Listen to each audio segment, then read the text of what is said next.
Here is the news from Oman Television on Wednesday, the 28th of February. This afternoon, His Majesty Sultan Qaboos was at the head of a large reception party to meet Her Majesty Queen Elizabeth of Britain and her husband, Prince Philip, the Duke of Edinburgh. The Queen's three-day visit to the Sultanate will bring to an end her tour of the Gulf states, which started 3 weeks ago.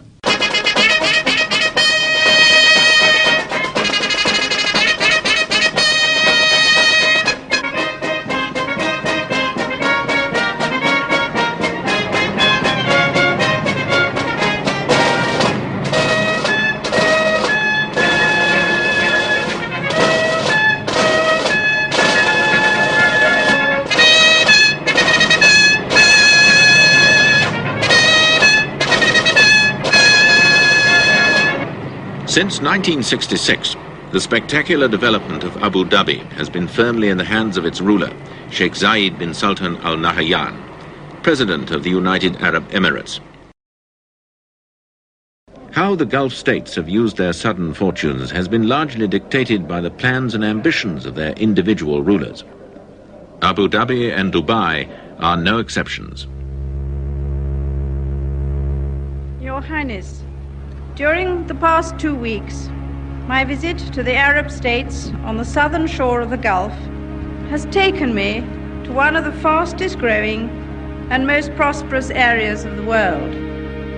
In the 7 years of their existence as a federal state, the United Arab Emirates have reaped their full share of that prosperity. But this has not meant the abandonment of traditional virtues and values. In the right spirit of cooperation and brotherhood, the United Arab Emirates can look forward with confidence to the future. Prince Philip and I are delighted to have seen something of the remarkable progress that has been made. One source of this country's prosperity is relatively new: the reserves of oil and gas, which help to comprise the world's richest fount of primary energy. The second source is more traditional: the seaborne trade, from which all the Emirates, and Dubai in particular, have always flourished. It is therefore appropriate that Dubai should be the home of a project which relies for its success both on the traditions of the past and on the wealth of the present. These 3 dry docks are designed to take not merely the largest ships that have actually been built, but the largest that have even been visualized. I warmly congratulate His Highness the Ruler and all those responsible for a remarkable achievement and for completing the project on time. It gives me great pleasure to inaugurate the complex by starting the process of flooding the main dock.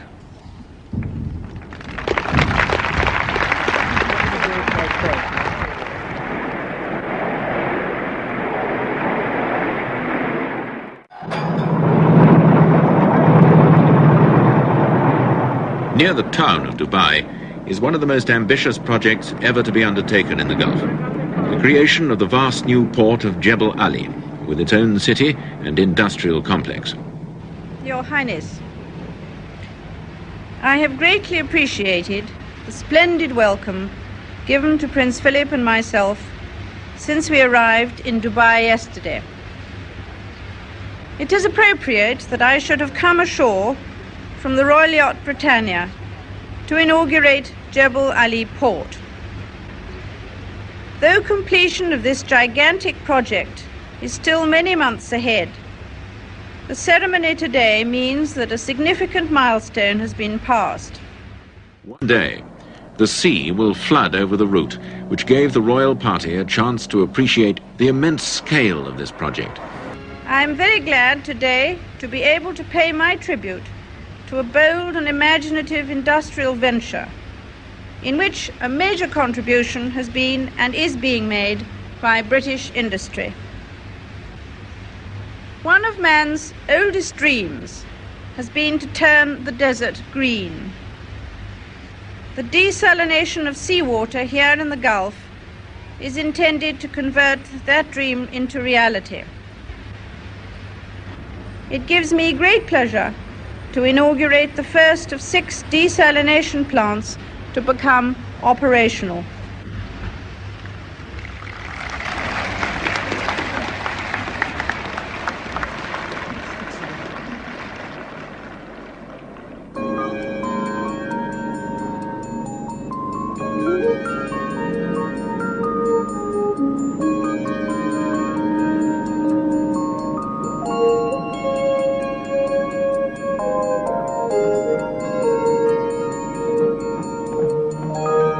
Good evening. Here is the news from Oman Television on Wednesday, the 28th of February. This afternoon, His Majesty Sultan Qaboos was at the head of a large reception party to meet Her Majesty Queen Elizabeth of Britain and her husband, Prince Philip, the Duke of Edinburgh. Her Majesty was then presented to the remainder of the senior members of state and ambassadors. Dateline, Oman, Tuesday.